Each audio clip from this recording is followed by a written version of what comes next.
Bismillahirrahmanirrahim. Assalamualaikum warahmatullahi wabarakatuh.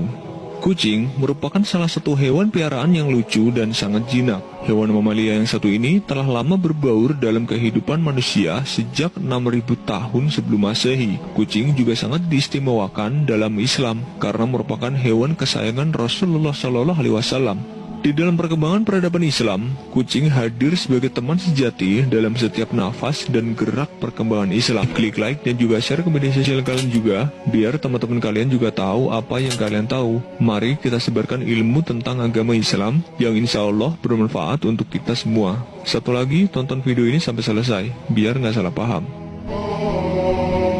Rasulullah SAW merupakan seseorang yang menyayangi semua binatang, salah satunya adalah kucing. Bahkan menurut Rasulullah, menyayangi binatang bisa menjadi pahala baginya. Siapapun yang menyakiti binatang akan dilaknat oleh Allah Subhanahu wa Ta'ala. Seperti yang diriwayatkan dalam hadis riwayat Bukhari yang berbunyi, Allah melaknat orang yang menyiksa hewan dan memperlakukannya dengan sadis. Hadis riwayat Bukhari. Diceritakan, Rasulullah SAW memiliki seekor kucing yang bernama Muesya. Suatu saat, dikala Nabi hendak mengambil jubahnya, ditemuinya Muesya sedang terlelap tidur dengan santai di atas jubahnya. Tak ingin mengganggu hewan kesayangannya itu, Nabi SAW pun memotong belahan lengan yang ditiduri Muesya dari jubahnya. Selain itu, Rasulullah SAW menekankan di beberapa hadis bahwa kucing itu tidaklah najis. Itulah mengapa kucing selalu dibiarkan tinggal di rumah atau masjid. Bahkan ada masjid di Turki yang memelihara kucing dan dibiarkan berkeliaran. Kucing-kucing pun dengan rendah hati ikut di antara kaki-kaki jamaah atau duduk khusyuk mendengarkan tausiah dari imam masjid yang memberikan ceramah di mimbar masjid. Bahkan Rasulullah SAW membolehkan untuk berwudu menggunakan air bekas minum kucing karena dianggap suci.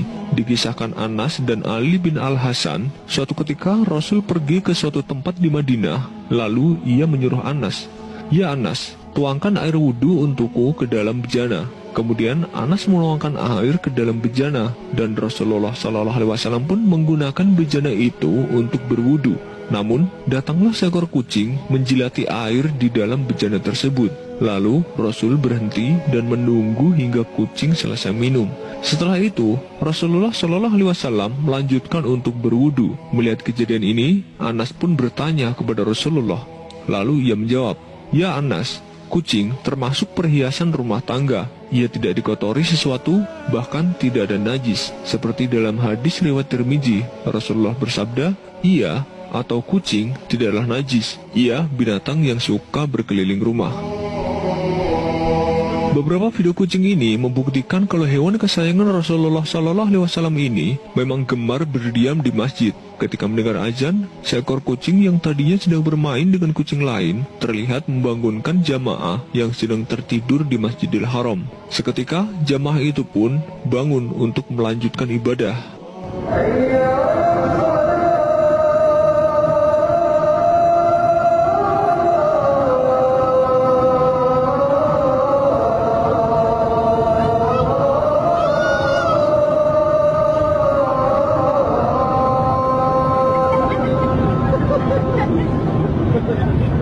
Masya Allah, sikap hewan suci itu sungguh menarik simpati. Hal ini seperti dikisahkan kucing Rasulullah SAW yang selalu mengeong ketika mendengar azan dan seolah-olah suaranya terdengar seperti mengikuti lantunan suara azan. Hal yang serupa juga terlihat dalam video ini. Seekor kucing terlihat menghampiri imam masjid dan jamaah yang sedang duduk di atas sajadah dan berkumpul. Kucing tersebut seolah ingin mengaji bersama. Terlihat imam masjid yang sedang memimpin pengajian itu langsung mengelus hewan kesayangan Nabi tersebut dengan lembut. Kana Rasulullah sallallahu alaihi wa alihi wasallam. Azan sendiri merupakan seruan untuk umat Islam akan masuknya waktu sholat wajib. Selain itu, keutamaan azan adalah sebagai pengingat untuk melawan hawa nafsu.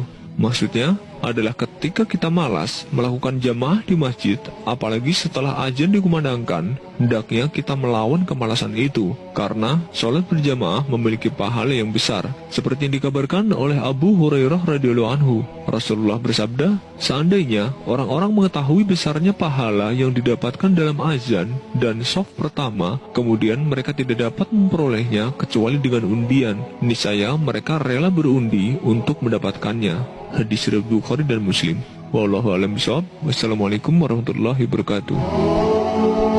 Nabi SAW menekankan kalau kita punya ilmu, sebarkan kepada yang lain. Dalam hadis yang lain beliau mengatakan, balighu anni walau ayat. Sampaikan dariku meskipun hanya satu ayat, meskipun satu ilmu.